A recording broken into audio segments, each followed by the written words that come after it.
अस्सलाम वालेकुम नाज़रीन। आज हमारे पास ये कंप्रेसर है, फ्रिज का कंप्रेसर है। तो ये फॉल्टी कंप्रेसर है। हमने इसको चेक करना है मल्टीमीटर के साथ कि इसमें क्या फ़ॉल्ट है, किस तरह हम चेक करेंगे और किस मल्टीमीटर के साथ इसको किस तरह चेक करते हैं ये आपको दिखाएंगे। तो इसके लिए हमने मल्टीमीटर लिया है और इसको चेक करने के लिए हम इसकी ये डब्बी जो सी है इसको रिमूव करेंगे ताकि पिन हमारे सामने आ जाए। जी, तो हमने पिन ये डब्बी रिमूव की। उसके बाद अभी हमारे पास इसकी सामने पेन्स आ गई हैं जो कि कॉमन, रनिंग और स्टार्टिंग है। तो हम इसको मल्टीमीटर के साथ चेक करेंगे कि इसमें क्या प्रॉब्लम है और किस तरह हम इसका फॉल्ट ढूंढ सकते हैं। तो ये आपको चेक करवाएंगे। जी तो नाज़रीन, मल्टीमीटर को हमने ले लिया और मल्टीमीटर की सेटिंग हमने कर ली है कंटिन्यूटी पे। अभी हम मीटर को चेक करेंगे कंटिन्यूटी पर कि हमारा मीटर जो सा है वाकई ठीक है कि नहीं। ये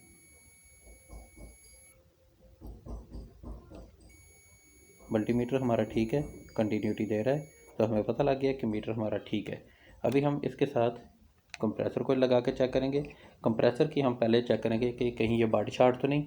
तो उसके लिए हम इसकी तीनों पिनों पे बारी बारी एक इसकी पिन लगाएंगे मीटर की, और दूसरी पिन जो सी है मीटर की वो किसी भी जगह पर कंप्रेसर पे, ये देखिए हमें ये ऐसी जगह पर लगाना होता है जहाँ पर पेंट ना हो, ताकि पेंट क्योंकि इंसुलेटर होता है। ये हमने पाइप के साथ लगाया और यहाँ पे कंटिन्यूटी नहीं दे रहा।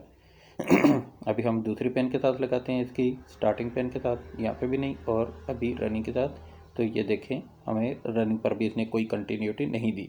इससे कंफर्म हो गया कि हमारा कंप्रेसर जो था ये बॉडी शॉर्ट नहीं है। अभी हम इसको चेक करेंगे इसके दरमियान रेजिस्टेंसेस को। तो हमने सबसे पहले कॉमन और इसकी रनिंग की रेजिस्टेंस ली। तो कॉमन और रनिंग की रेजिस्टेंस ये हमें दे रहा है, कंटिन्यूटी दे रहा है। यहाँ से आपको मीटर क्लियर नहीं हो रहा, मैं इसकी लोकेशन ये देखिए यहाँ से क्लियर नहीं हो रहा। चले मैं इसकी लोकेशन चेंज करता हूँ और लोकेशन चेंज करके आपको दिखाता हूँ। ये तकरीबन 11 के करीब। जी जी, तो ये हमारी आ रही है 11.4। हम इसको 11 ही कंसिडर कर लेते हैं। तो ये हमारी, और अभी हम इसकी स्टार्टिंग के साथ कंटिन्यूटी लेते हैं। तो स्टार्टिंग के साथ ये कंटिन्यूटी दे रहा है 18.9। हम इसको 18 कंसिडर कर लेते हैं, 11 और 18। अभी हमने इसके ऊपर वाले स्टार्टिंग और रनिंग के दरमियान कंटिन्यूटी लेनी है, और ये हमारे रनिंग और स्टार्टिंग के दरमियान दे रहा है 18.2। 18.2 आई हमारी स्टार्टिंग और रनिंग के दरमियान।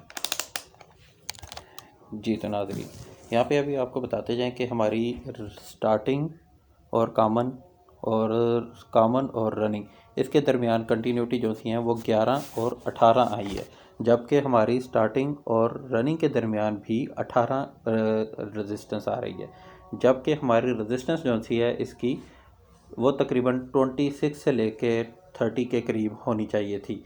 तो हमारी जो सी, इसका मतलब है रनिंग और स्टार्टिंग के दरमियान की जो सी वाइंडिंग है वो क्रॉस हो चुकी है, शॉर्ट हो चुकी है, शॉर्ट हुई है। इस वजह से उसमें रेजिस्टेंस कम हो गई है, और रेजिस्टेंस कम होने की वजह से ये अभी हमारा कंप्रेसर जो है वो हीटअप होता है और कट हो जाता है, यानी ये हमारी क्रॉस हो चुकी है। कंप्रेसर जो है वो अपना मुकम्मल रन नहीं कर पाता।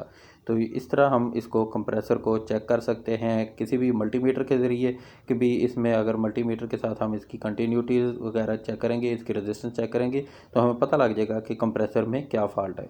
तो हमें इसका पता लग गया कि कौन सी वाइंडिंग का इसमें फ़ॉल्ट था, और वाइंडिंग शॉर्ट हुई थी, और जो सी हमारी स्टार्टिंग और रनिंग के दरमियान वाली वाइंडिंग है वो क्रॉस हो चुकी है।